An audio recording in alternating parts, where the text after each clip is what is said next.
I've had a lifelong passion with voiceover for animation ever since I was a kid. Like literally watching Looney Tunes and my dad saying, you know, one guy voiced all those guys and all those creatures. And I'm like, really? That sounds like the coolest job in the world.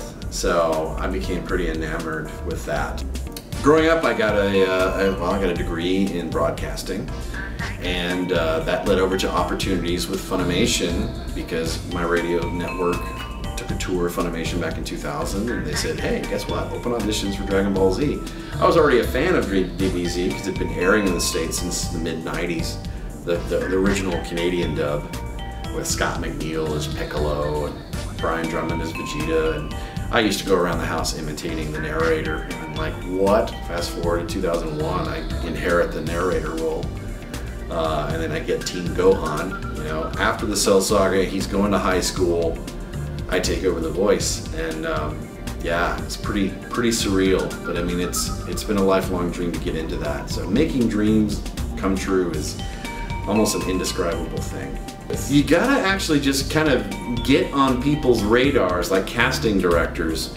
You don't go directly to them. You don't just pick up the phone and call Blizzard saying, hey, can I be on your game?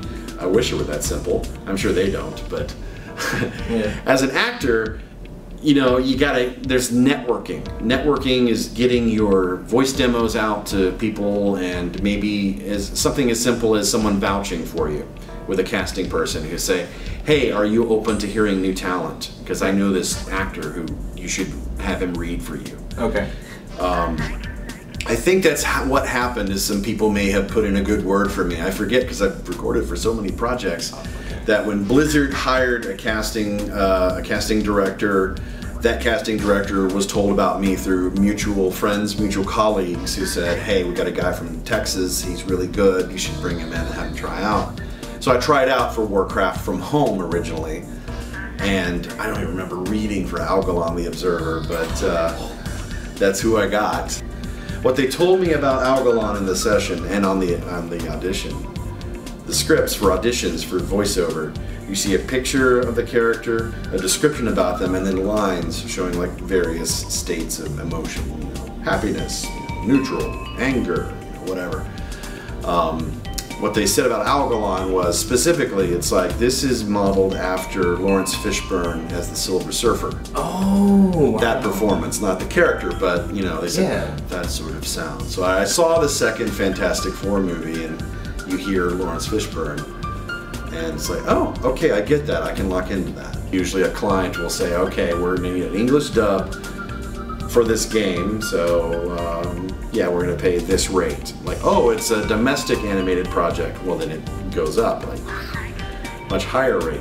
And the most fun you can have as an actor, really, in voiceover anyway, is for a domestic animated project. You record on a cartoon, your cast is there with you, so you can play off their performance and crack up when they're blowing lines, and everyone's just having a great time. Everyone has their own microphone, their own music stand with the script on there, and, you know, the downside is you don't see the animation because they animate to you. When you're recording for games, like Algalon the Observer, had no idea what he looked like.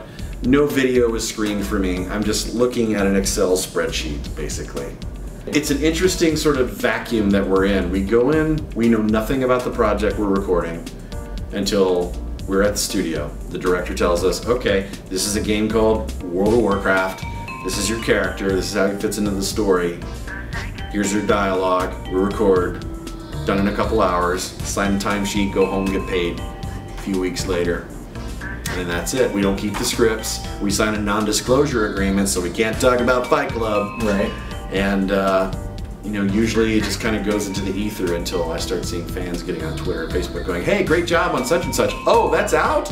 Oh, great. Okay. Kyle, it's been awesome. Thank you very much. You know, you've enlightened me quite a bit. Yeah, it's a fit, and I feel like it's a good civic duty that someone who's been working in a profession for a while kind of shed some light so people know out there, because I know a lot of people want to do voiceover for animated projects and video games and such, and I want to encourage them.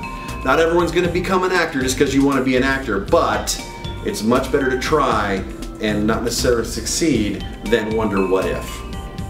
Regret's a bad thing. Very well said. Thank you.